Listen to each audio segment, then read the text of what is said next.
Hello दोस्तों, आपका मेरे चैनल पवन पुत्र हनुमान में हार्दिक स्वागत है। लेट में वीडियो आने कैसे उसके लिए मैं क्षमा चाहता हूं, क्योंकि मैं एक ऐसे कॉन्सेप्ट में उसकी डिटेल खंगाल रहा था, बना रहा था डिटेल, इसमें देरी हो गई।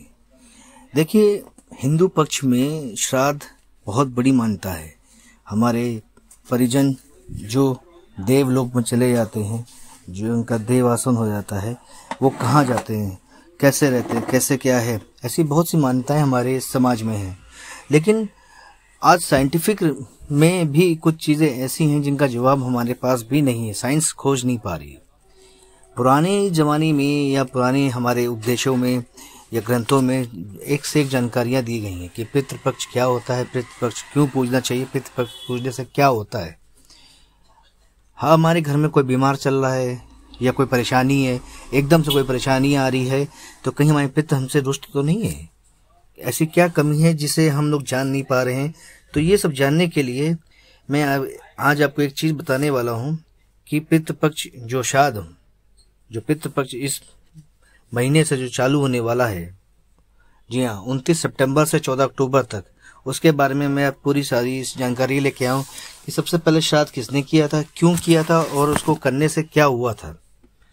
जी हाँ, महाभारत के अनुशासन पर्व के अनुसार सबसे पहले श्राद्ध का उपदेश अत्रि मुनि ने दिया था।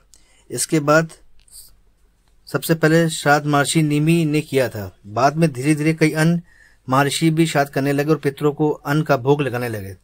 जैसे जैसे श्राद्ध की परंपरा बढ़ती गई, देवता और पितर धीरे धीरे पूर्ण रूप से तृप्त होते गए, जिसके बाद उन्हें भोजन पचाने की समस्या आने लगी। श्राद्ध में रोग का शिकार होने लगे थे पितर और देवता। लगातार श्राद्ध का भोजन करने से पितरों का भोजन न पचना एक जैसा रोग हो गया था। तब पितर देवता सभी अपनी परेशानी को लेकर ब्रह्मा जी के पास उपाय मांगने गए। तब ब्रह्मा जी ने देवताओं और पितरों की बातें सुनकर कहा कि आपकी समस्या का समाधान अग्निदेव करेंगे। श्राद्ध में अग्नि का महत्व क्या है? देवता और पितरों की समस्या को सुनकर अग्निदेव ने कहा, अब से श्राद्ध में हम सभी एक साथ भोजन ग्रहण करेंगे। मेरे साथ भोजन करने पर भोजन के बचाने की समस्या दूर हो जाएगी। इसके बाद ही सबसे पहले श्राद्ध का भोजन अग्नि को, फिर बाद में पितरों को दिया जाता है। इसीलिए दिया जाता है, सबसे पहले अग्नि को दिया जाता है। सबसे पहले पिता का तर्पण।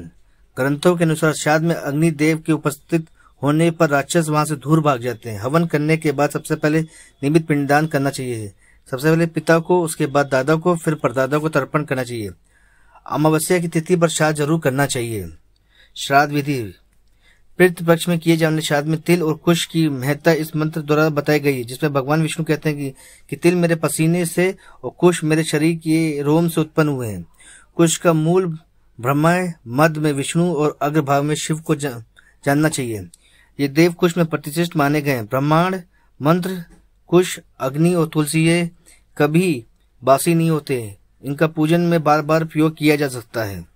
जी हाँ, ऐसा बहुत से भी हैं। एक और कहानी है जो हमें बताती है कि सबसे पहले पितृ किसने पूजे थे। महाभारत काल में बहुत बड़े एक दानवीर हुए थे। हाँ जी हाँ, बिल्कुल आप सोच रहे, वो दानवीर कर्ण थे। ऐसा माना जाता है जब महाभारत युद्ध में उनको जब वीर गति प्राप्त हुई, तब वो स्वर्गलोक में गए। जब वो स्वर्गलोक में गए तो वहां पे उनको भोजन में, महाभारत युद्ध में मृत्यु के समय जब वो स्वर्ग में गए, तब उनको भोजन में स्वर्ण और कीमती चीजें खाने को दी गईं। इस पर इनको बहुत दुख हुआ। उन्होंने इंद्रदेव से पूछा कि इंद्रदेव, कि सबको खाने में तो फल फूल सब मिल रहा है, मुझे खाने में ये सब क्यों मिल रहा है? तो इस पे इंद्रदेव ने कहा, हे राजन, ऐसी संसार में कुछ ही लोग ऐसे हैं जिन्हें आपके बराबर दान किया है, लेकिन आपने दान कभी अपने पितरों के नाम से ना किया और ना ही आपने किसी को भोजन दिया। सिर्फ स्वर्ण मुद्राएं और हीरे जेवरात दिए, इसलिए आपको भोजन में ये सब मिल रहा है। तो इससे बड़ा हमारे कर्ण ये बड़े दुखी हुए, उनको बड़ा दुख हुआ। तो उन्होंने कहा, हे इंद्रदेव। फिर कर्ण ने इसका उपाय पूछा कि अब मैं क्या करूं? वो इसके उत्तर में इंद्रदेव ने कहा कि महावीर कर्ण, आप जो है दोबारा पृथ्वी में जाकर अपने पितरों को तृप्त करने के लिए उनका श्राद्ध करें तथा उनकी संतुष्टि के लिए तर्पण और पिंडदान जरूर करें। जब वो पृथ्वी में वो सलाह दी कि आप पिंड दान करें, तर्पण जरूर करें। इंद्र के कहे अनुसार महादानी कर्ण ने शायद फिर तर्पण और पिंडदान किया। जिस समय उन्होंने पिंडदान किया उस समय सूर्य कन्या राशि में था। अब ऐसा माना जाता है जब सूर्य कन्या राशि में होता है उस समय चंद्रमा धरती के सबसे करीब होता है और पूर्वजों का पितृलोक चंद्रमा के ऊपर होता है, जिस कारण यही वही समय होता है जिस कारण पितृ हमारे उस समय हमसे मिलने आते हैं, हमसे भोजन लेने आते हैं, क्योंकि हमारा उस समय भोजन देने से उनको साल भर कोई कमी नहीं रहती, पानी देने से उनको साल भर कोई कमी नहीं रहती। वो तृप्त होते हैं, वो हमको आशीर्वाद देते हैं। इसलिए कृपया आप सब लोग जो सुन रहे हैं, कृपया कुछ ना हो सके तो पिंडदान, ना हो सके तो कुछ आप अपने पितरों के लिए पूजा जरूर करें। जी हाँ, उसी को पितृपक्ष भी कहने लगे हैं। हमारे पूर्वज ऋषियों ने उसी का नाम पितृपक्ष रख दिया।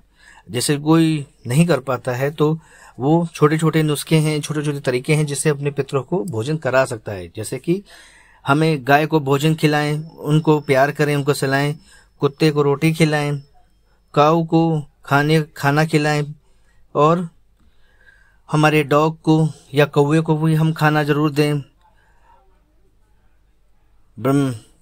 हमारे साधु महाराज को हम खाना दान दें, उनको दान दें। और जब भी हम दान दें तो हम ये सोच के दें कि हम अपने पूर्वजों को दान दे रहे हैं। और कभी भी दान जब हम दें उनको तो कभी भी हम किसी से उधार लेके ना दें। जी हाँ, उधार लेके बिल्कुल ना दें, नहीं तो उसका पाप हमें पड़ता है।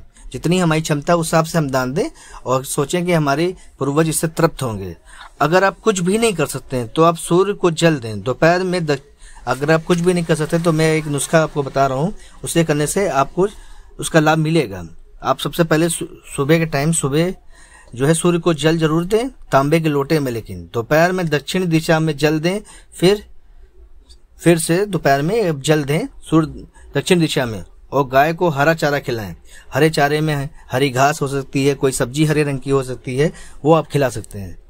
और वो अपने पितरों से कृपा की प्रार्थना करें। आप अपने पितरों से कृपा की प्रार्थना करें, हे मेरे पूर्वज, मेरी यथा क्षमता जितनी है मैं उस हिसाब से मैं कर रहा हूँ, कृपया मुझे आशीर्वाद दें। और वो जरूर देंगे। जब आपकी क्षमता वो खुद देखेंगे तो वो आपकी क्षमता भी बढ़ाएंगे और आप पर कृपा दृष्टि जरूर बनाएंगे। ऐसे और वीडियो और चीजें देखने के लिए कृपया मेरे चैनल पवन पुत्र हनुमान को लाइक शेयर सब्सक्राइब जरूर करें। और धन्यवाद। और मेरे साथ बोले जय श्री राम। बोलो पवन पुत्र हनुमान की जय।